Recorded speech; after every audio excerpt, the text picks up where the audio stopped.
के गर्ने साइली, आफ्नो जिन्दगी त यस्तै नै भयो। सुनाउनुको लागि मेरो साथमा तिमी बाहेक कोही पनि छैन।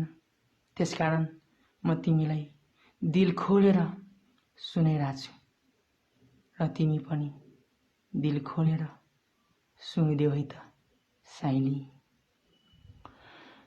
सुन साइली साइली निधारमा नाम्लो बढियो,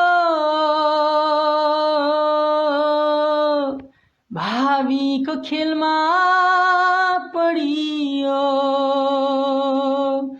सुन साइली साइली कुलोमा पानी खलाला,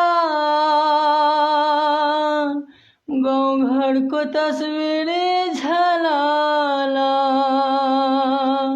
सुन साइली साइली पिँढीमा जातो घडरा, झर्दो आँसु बडरा। सुन साइली साइली परदेशबाट मौला। सुन साइली साइली